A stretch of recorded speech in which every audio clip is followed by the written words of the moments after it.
আজকে আমরা একটা বেশ পুরনো ভেষজ বইয়ের পাতা উল্টাতে যাচ্ছি। দেখব অ্যাক্টিয়া রেসিমোসা, মানে যেটা ব্ল্যাক কোহোস নামেও পরিচিত, সেটার ব্যাপারে ঠিক কী লেখা আছে। এই আলোচনা থেকে আমরা বুঝার চেষ্টা করব কিভাবে একটা মাত্র গাছকে মানসিক যন্ত্রণা থেকে শুরু করে শরীরের নানা রকম ব্যথার সাথে জোড়া হয়েছে। তো সবার আগে জেনে নিই এই অ্যাক্টিয়া রেসিমোসা জিনিসটা আসলে কি। এটা হলো রানানকুলেসিয়ে, মানে বাটারকাপ পরিবারের একটা গাছ। পুরনো দিনের ভেষজ বইগুলোতে এর প্রচুর ব্যবহারের কথা পাওয়া যায়, আর আজকের আলোচনায় আমরা সেই পুরনো দিনের প্রয়োগগুলোকেই একটু খতিয়ে দেখব। আমাদের আজকের আলোচনাটা কয়েকটা ভাগে ভাগ করা। প্রথমে আমরা মেঘাচ্ছন্ন মন বা মানসিক অবস্থা নিয়ে কথা বলবো, তারপর দেখব ব্যথার জাল বা নানা রকম শারীরিক ব্যথা। এরপরে আসবে জরায়ুর সাথে এর কি সংযোগ, পেশি আর বাতের ব্যথায় এর ভূমিকা, আর সবশেষে আমরা অন্যান্য অবস্থা আর তুলনার দিকে নজর দেব। চলুন তাহলে শুরু করা যাক আমাদের প্রথম ভাগ দিয়ে। আর এই অংশটা কিন্তু বেশ নাটকীয়, কারণ এখানে মানসিক আর আবেগের এমন কিছু গভীর অবস্থার ছবি আঁকা হয়েছে যা এই গাছটার সাথে সম্পর্কিত বলে সেই পুরনো বইতে বর্ণনা করা হয়েছে। এই স্লাইডের লেখাটা দেখুন, কি অসাধারণ একটা বর্ণনা।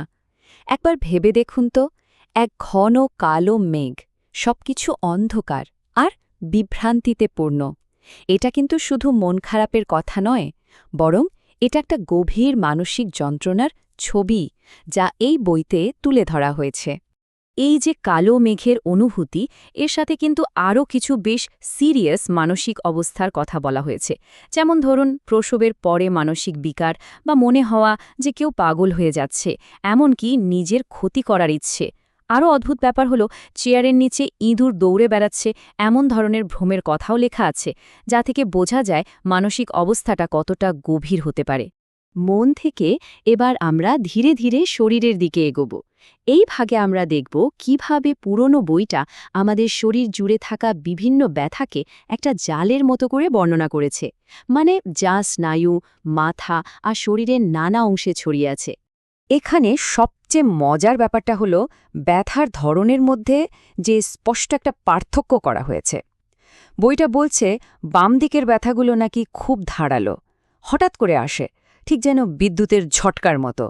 আবার অন্যদিকে ডান দিকের ব্যথাগুলো ধীর গতির, চিনচিনে আর টনটনে। এই পার্থক্যটা কিন্তু খুব নির্দিষ্ট আর গমন করার মতো। এখন আমরা এমন একটা জায়গায় আসছি যেটা এই পুরনো লেখাটার একেবারে মূল ভিত্তি বলা যেতে পারে। এখানে জরায়ু আর ডিম্বাশয়ের অবস্থাকেই শরীরের অন্য সব উপসর্গের কেন্দ্রবিন্দু হিসেবে দেখা হয়েছে। তার মানে মূল ধারণাটা হল রিফ্লেক্স সিম্পটম, মানে সমস্যার আসল উৎস হয়তো জরায়ুতে, কিন্তু তার প্রভাব বা লক্ষণগুলো প্রকাশ পাচ্ছে শরীরের অন্য কোনো অংশে, যেমন হৃৎপিণ্ডে বা মনে। ব্যাপারটা অনেকটা একটা চেইন রিয়াকশনের মতো।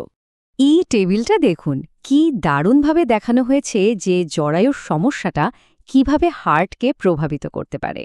ভাবুন তো, হঠাৎ করে হার্ট কাজ করা বন্ধ করে দেওয়া বা সামান্য নড়াচড়াতেই বুক ধড়ফড় করার মতো গুরুত্বপূর্ণ লক্ষণকেও জরায়ুর সমস্যার একটা রিফ্লেক্স বা প্রতিফলন হিসেবে দেখা হচ্ছে।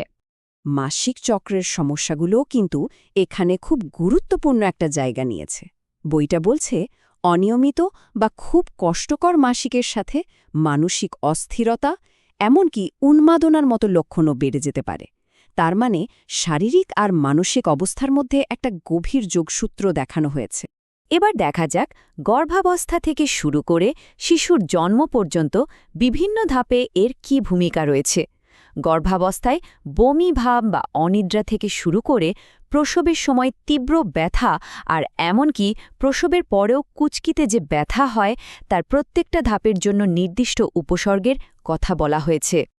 আমাদের আলোচনা এবার একটা নতুন দিকে মন নিচ্ছে, আর সেটা হলো পেশি আর বাত সংক্রান্ত ব্যথা। এই অংশে আমরা দেখব কিভাবে অতিরিক্ত পরিশ্রম, একই রকম কাজ বারবার করা বা বাতের কারণে হওয়া ব্যথাকে বর্ণনা করা হয়েছে। এই বইটাতে পেশির ব্যথা ৩টে আলাদা আলাদা কারণের কথা বলা হয়েছে।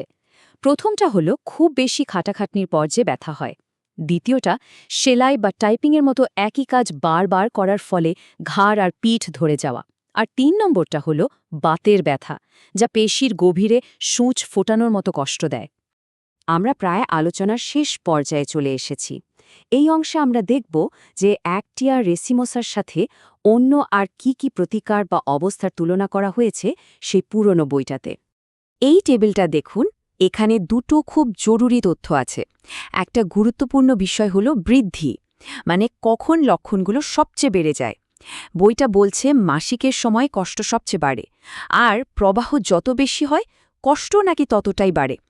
এর পাশাপাশি অন্য কোন প্রতিকারের সঙ্গে এর মিল আছে সেটাও এখানে বলা হয়েছে। সবকিছু শোনার পর একটা প্রশ্ন কিন্তু থেকেই যায়, কিভাবে একটা মাত্র গাছকে নিয়ে লেখা একটা পুরনো বই মানুষের অভিজ্ঞতার এতগুলো দিককে একসাথে জড়তে পারে? মানে মন থেকে শুরু করে স্নায়ু, জরায়ু আর পেশির ব্যথা পর্যন্ত সবকিছুকে একই সুতোয় গাঁথতে পারে। এটা আসলেই ভাবার মতো একটা ব্যাপার।